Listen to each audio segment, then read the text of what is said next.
المكنه اللي لفت على حلاقين مصر كله ب 120 يورو في السنه، في 10 سنين 1000 وشويه لحد دلوقتي. تكه كمان. انا عايز اوفر الوقت، بس اكتشفت ان انا كمان بوفر الفلوس. السلاح هذا اكتر حاجه استثمرت فيها فلوسي، دي عامله تقريبا، بحذر تاني استخدام حاجه زي كده لو انت ما بتعرفش او عمرك ما عملتها. من ساعه ما زنقت نفسي في الديلي فلوجينج دوت وانا حاسس ان انا تايه، وفي نفس الوقت هي الكاميرا علقت ولا ايه؟ وفي نفس الوقت برضو انجزت حاجات كتير قوي. طب ليه بقول الكلام ده؟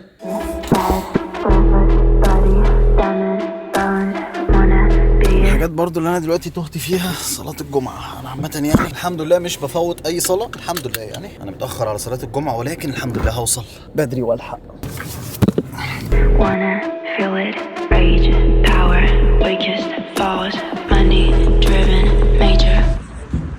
الحمد لله الحمد لله لحقت الصلاة. بس ايه، انا راكن العربية في مكان غلط، فلازم حالا اشيلها علشان الغرامة بقت غالية من 30 ل 55 يورو. بعد كده هطلع الجامع تاني علشان صلاة العصر ورا صلاة الجمعة على طول يعني.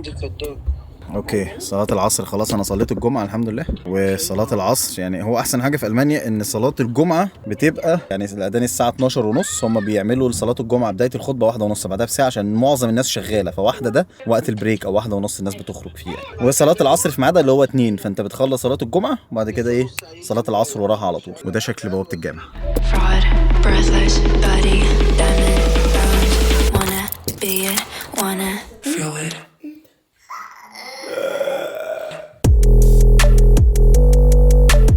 كوكو من هواياتها المفضلة الخبز، بتحب تخبز قوي يعني، غير الطبخ والاكلات الايطالي والكلام ده كله.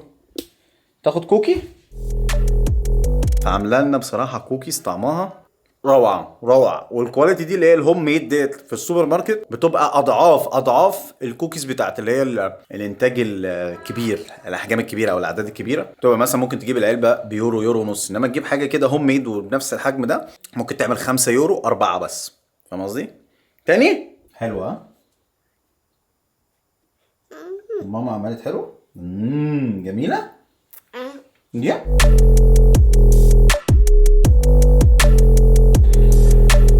انا بقالي حوالي اسبوعين يعني مربي دقني. يعني انا المفروض كنت احلق دقني من حوالي اسبوعين تقريبا، مش هي بقى لها اسبوعين، لا انا المفروض احلقها من اسبوعين تقريبا، ولكن انا سايبها لسببين. السبب الاول ان انا عايز اجرب يعني اسيب دقني طويله واشوف شكلها عامل ازاي عليا. لحد دلوقتي كل الكومنتس ايجابيه، فيا رب ما حدش يكتب لي اي كومنت سلبي. والسبب رقم 2، فيديو النهارده او موضوع فيديو النهارده عن الحلاقه.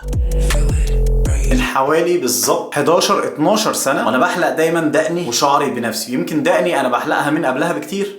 انا الحمد لله اتعودت ان انا احلق دقني وشعري بنفسي، وده لاني مش علشان بحاول مثلا احوش او علشان بحاول ان انا اوفر الفلوس ده. انا بالنسبه لي كانت المشكله الاولى والوحيده ساعتها هي الوقت، التايم، ان انا اخد ميعاد من الحلاق واروح استنى واقعد ساعه قبل ما اقعد، وبعد كده احلق، وبعد كده اروح مليان شعر واخد دش والكلام ده. فالموضوع ده ممكن ياخد مني في اليوم كله 2-3 على بعض. بالذات اول ما جيت المانيا كان موضوع بالنسبه لي غريب ان انا لسه اروح عند حلاق وكده. فعلشان كده قررت ان انا اتعلم بنفسي واحلق بنفسي. وبعد كده اكتشفت ان مثلا الحلاقه هنا في المانيا حلاقه بتتكلف 20 يورو على الاقل، 20 يورو بس. اكتشفت طبعا مع الوقت ان انا وفرت في السنين ديت. لو انت مثلا مفترض بتحلق دقنك كل اسبوعين وبتحلق شعرك كل شهر، يعني في 20 يورو كل شهر في السنه كلها ب 120 يورو في السنه، في 10 سنين 1000 وشويه لحد دلوقتي. يمكن مبلغ ماشي مش اللي هو يعني انا بوفر كتير، ولكن القصد من الموضوع انا ما كنتش عايز اوفر، انا عايز اوفر الوقت. بس اكتشفت ان انا كمان بوفر الفلوس.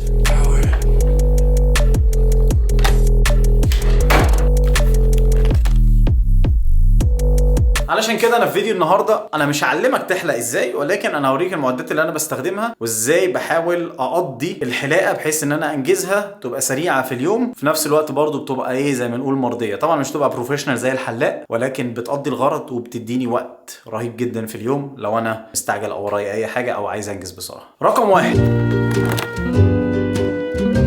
طبعا اكيد مكنه الحلاقه العاديه. المكنه دي انا جايبها من على امازون تقريبا 50 يورو. 50 يورو. مكنه جميله جدا. الماركه بتاعتها معرفش اسمها ايه بصراحه، ولكن تقريبا هو ده اسمها، يعني ممكن يكون ده. هل انصح بيها؟ هي لحد دلوقتي الحمد لله تمام. حلقت بيها حوالي 20 25 مره، بحلق بيها شعري، بحلق بيها دقني. فيها سرعتين اما تجيبها من هنا تكه كمان. المكنه الحمد لله يعني لحد النهارده انا ما اشتكيتش منها خالص.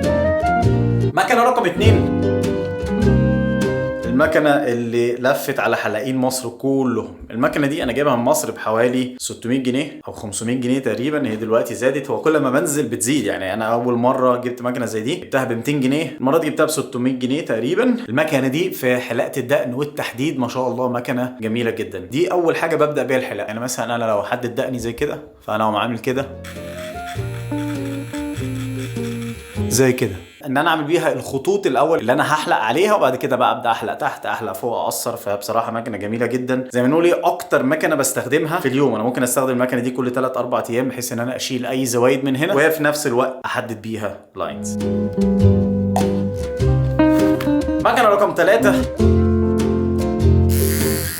طبعا معروفه، الفيليبس دي جميله جدا. يعني عندي وعند اخواتي وعند اصحابي وعند كل الناس. المكنه دي يعني تعمل زي ما نقول ايه، بتشتغل كده زي مكنه الحلاقه الموس تقريبا. بتعمل عمل الموس ولكن مش بالظبط. انت مش بنسبه 100%، بنسبه 99%، ولكن مش بتعورك ولا حاجه، ولا محتاج اي حاجه خالص. كل اللي انت بتعمله بتعمل كده اهو، شغلها، ولو دقنك بدات تطلع بتقدر تشيلها بيها زي كده.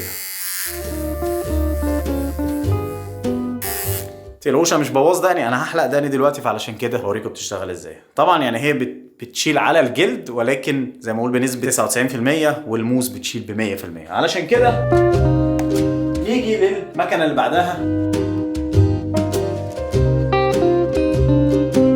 السلاح هذا. ده اكتر حاجه بستمتع بيها، اكتر حاجه استثمرت فيها فلوسي. دي عامله تقريبا 60 يورو 55 يورو، ولكن في حاجات ارخص. في مثلا حاجات زي كده، يعني انا جايب منهم 2. في واحده مثلا باخدها معايا وانا مسافر في اي حته، دي عامله تقريبا 15 يورو حاجه زي كده. بتحط فيها نص موس. انا ليه جايب ديت؟ علشان الماتيريال بتاعتها جامده، وبتحط فيها موس كامل، فاقدر طبعا اقلبه على الناحيتين ومش كل شويه اغيره يعني. ولكن يعني حتى ايه، فيها تحكم، فيها كنترول كده اكتر. دي بقى وظيفتها ايه؟ وظيفتها ان انت بعد ما تعمل لاين زي كده تقدر بقى تنزل عليه بحاجه زي كده. مش هتعملها طبعا على اللحم. فكره الفرشه اللي كنت بتعملها زمان كده وتعمل فوم هنا علشان تحلق بيها، خلاص الفكره دي بقت قديمه. دلوقتي بقى في حاجات زي كده، جل بتاع شيفنج، جبته من مصر، ما عملش فعليا 70 جنيه. يعني ده هو مجرد مرطب ومش بيعورك. حط حاجه منه زي كده بس خلاص، وابدا بقى اشيل بيه زي ما انتم شفتوا كده، بحيث ان انا اكمل حلاقه. وحلاوته بقى ان انت مش كل شويه تغسلها فتتبل في ايدك، تزحلق. مناديل تك تك وتمسح وتكمل. طبعا حط جل على كل الاماكن اللي انا هحلقها بس. وبعد كده يبقى عندي خلاص، ابدا بقى اعمل الخطوط زي ما انا عايز اعملها واكمل حلاقه. يعني اللي انا عايز اقوله هو ده مش فيديو تعليمي، انا بس بوريك ايه اللي هو ازاي تقدر تعمل تنظيم لوقتك اكتر، وان انت توفر في الوقت. مش مجرد فيديو بوريك ازاي تحلق وبعلمك الحلاقه. انا مش حلاق، تاني بقولها، انا مش حلاق. لو انت مش هتعرف تعمل اللي انا بعمله ده، احسن لك تروح للحلاق. بحذر تاني استخدام حاجه زي كده لو انت ما بتعرفش او عمرك ما عملتها، فالاحسن ان انت تروح للحلاق. او لو هتتمرن، اتمرن مثلا على حاجه زي ايدك كده، تسوي ايدك بالظبط كده، وتجرب تحلق مثلا شويه شعر كده اهو. جرب يعني تتمرن قبل ما تعور نفسك، علشان دي بيتحط فيها امواس. ولكن الفكره من الفيديو ده ان في حاجات بسيطه الواحد ممكن يعملها في حياته او في يومه، ولكن بتعمل عليك تاثير ايجابي كبير جدا جدا جدا. انا بفرح جدا لما اكون خلصت حلاقه في البيت واخدت دش، اخلص من هنا اخش على الدش على طول، ولا محتاج اروح لحلاق، ولا اخد ميعاد، ولا ادفع فلوس، ولا اي حاجه من الحاجات دي كلها خالص. هي دي نهايه الموضوع.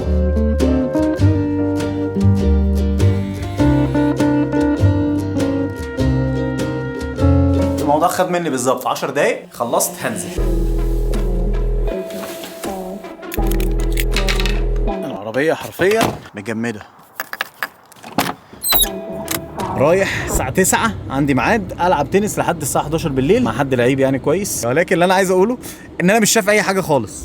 فعليا هي دي الرؤية، جو تلج ده كله من جوه. يعني الاشارة دلوقتي بقت خضراء، طالعه لكم زرقاء مش عارف ازاي. فعليا انا شايف من الخن ده بس.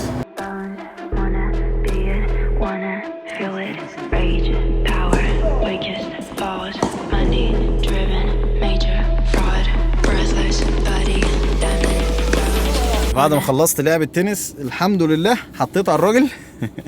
دلوقتي رايح البيت ومعايا بقى مين على التليفون؟ السلام عليكم. الجيزة. هلا مين؟ الشيف محمود حبيبنا.